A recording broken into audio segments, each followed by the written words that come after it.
Okay, thumbs up if you have ever gotten so excited in the middle of doing a video that you accidentally pressed the stop button on the recording of the video and had to start over from the beginning. Yeah, I'm halfway done with this. So, I got to start over from the beginning because I'm too lazy to cut and paste things together. Let me hit you guys with a couple of updates real quick on what a few things I was doing while I was gone. I guess about a week and a half with this computer that I'm on now. Fucked me. And had to get sent back. Had to get repaired. But my other computer, my old one, my backup, good computer, lasted me a long time. Got on Skype, talked to a couple guys. You can see some of those videos. Interview with the Shovelhead, the 19.5 part video I did with Rob Pepper on his channel, Bland Humanoid. Check that out.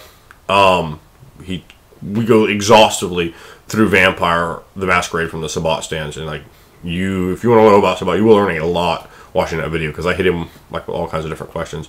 I had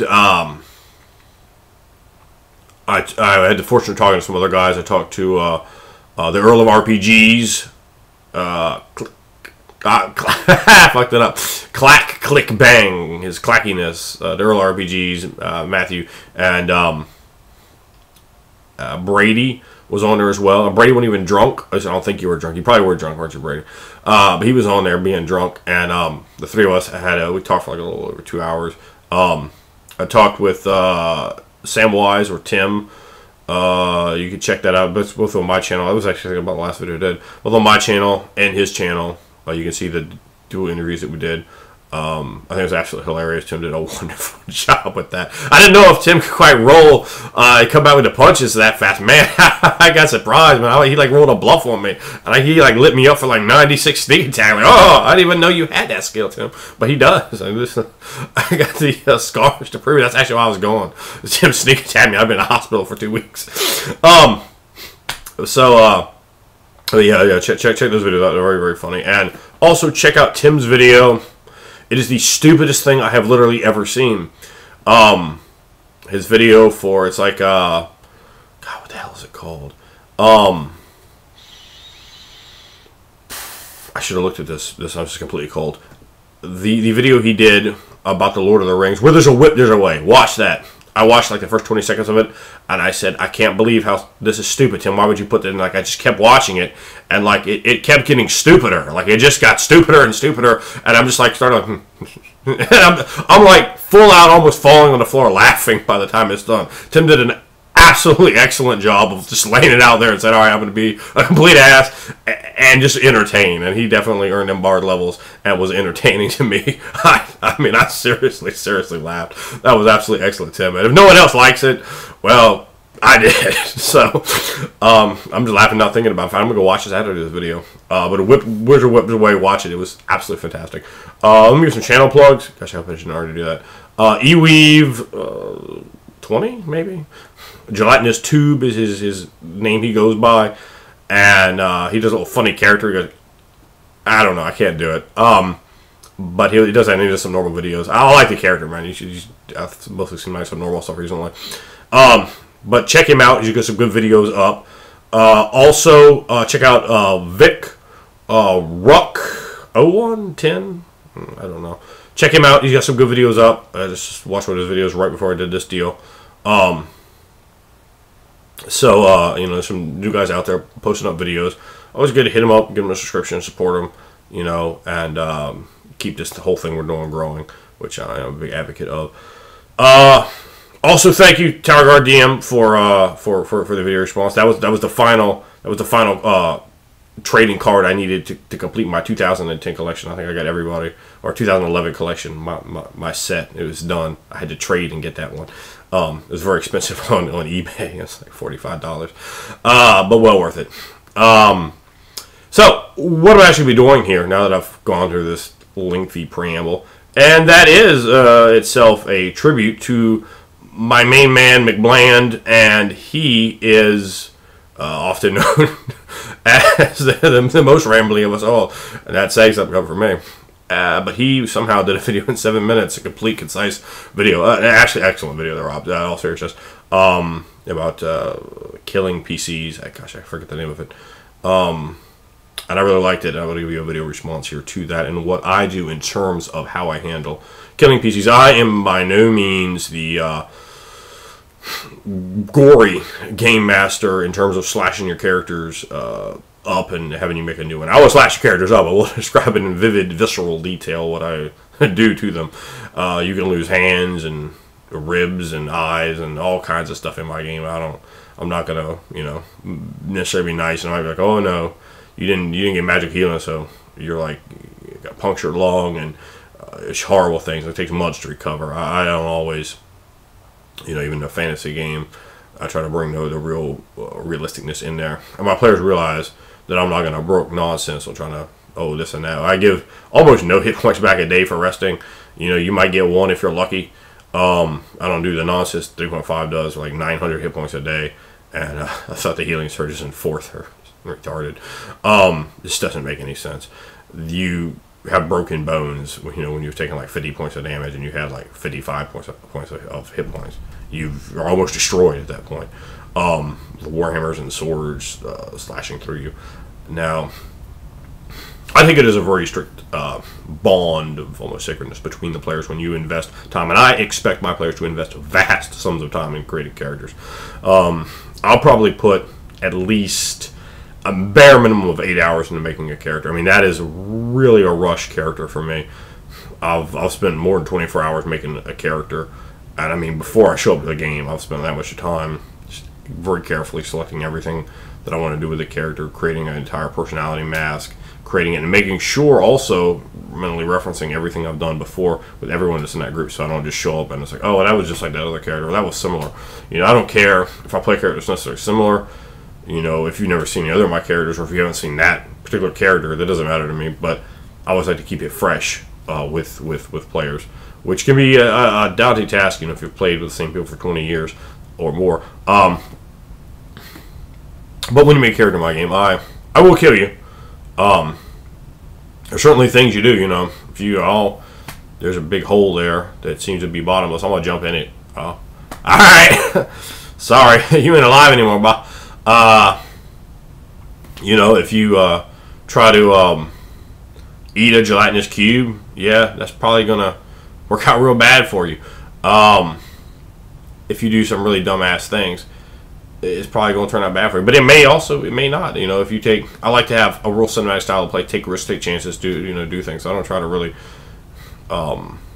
necessarily kill people, but there are a lot of other ways you can penalize characters. I do have a crit system that has 1 instant kill on it. If you roll 77 on your percentiles on your crit hit, if you roll an natural 20, then roll followed by 77, you just kill whatever it is. And I've killed players with that. I've used instant death crits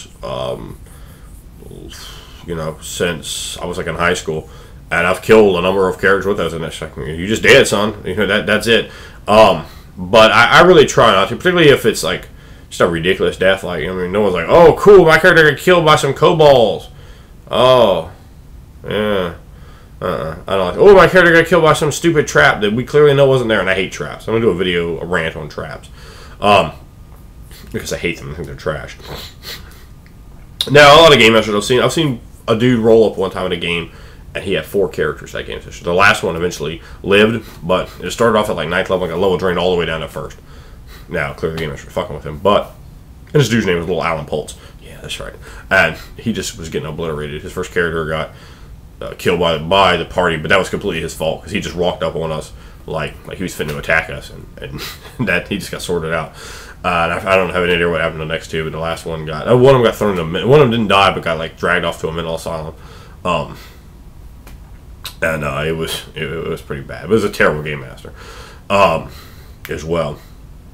But in my game, you bring a character there, you invest time, you invest energy, you make that character, you push the pace, you try to play, you try to do a good job role playing, you stay in character.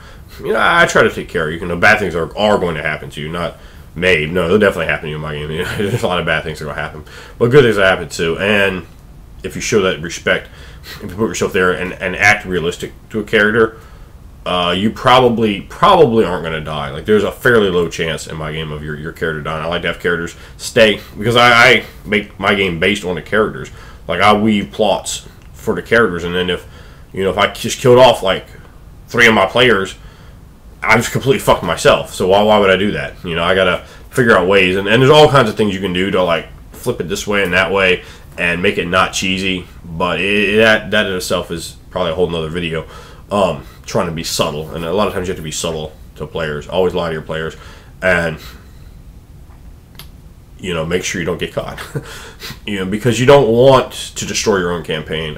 Total party kill is a failure. You as a game master have failed when you total party kill. It's not like, hey, I killed the party. No, you ruined everyone's night. You ruined your own night. You ruined your game. You have to start at the very beginning. And your players, if you keep doing that, no one's going to play with you. And if they do, they're really desperate and probably terrible players. I make sure I don't do that. It scares the piss out of me when players do tactically things that are not like, oh, that was bad, like that, like oh, that's horrible. I had a blue dragon in the Forgotten Realms game I was running, and I almost total party killed the party because they just ran everywhere instead of getting up in any kind of formation that made any kind of sense. I was like, oh god. Because I'm going to play it out. I was like, okay, the dragon's going to go after you and kill you, and no one's going to be close enough to help you, and just going to keep circling around and kill it. But they got really lucky. I rolled in front of my players, and they beat its magic resistance and actually were able to use those spells on it to get it out of the air with a slow spell, nonetheless. Get it? It's like, once you slow something that's flying, you don't like, you have to land. And then they started really lighting it up, but it was still a really, really hard fight. Like I said, I will, responding to Rob's video here, I will kill characters. I do allow things like Raised and Resurrection, but very, very sparingly, very scarcely. Those things have to be, very important. I'm going to do a video on how I handle that, too. But I think, as a game master, you have to appreciate if your players put a lot of work in. Now, if that guy is a jabroni, if he's your red shirt, that's fine. If he's just there to do the job and pay the price. If he's put little to no effort in, he gets sorted out. That's him. And we have those guys sometimes, just sometimes, and that's the way it goes. So basically, for me, the better you play, the more you put, the more energy you give me, the better job you do in the game, the more entertaining you are, the more integral you are to my story. You might get a pass, but that's kind of a secret. Like, people aren't going to pick up on it. And you kind of fail as a game master there if you let them pick up on that. So you have to be really subtle and really crafty and sneaky about that. So that's, the really way I put it is, like, make sure, shine your stars and don't kill them off, man. Because it fucks up a whole planetary system when a star bursts. If somebody's got to do the job, well, if there's someone in your group that you just don't really, can't really get with their style, not on a personal level, but if their character just isn't much, maybe that guy's got to pay the price. And that's kind of the way I look at it. I'm not out to get players, and there's usually pretty low death tolls. Usually in my game I'm running, someone will die, but maybe just one player, maybe just 2 players, in the whole campaign.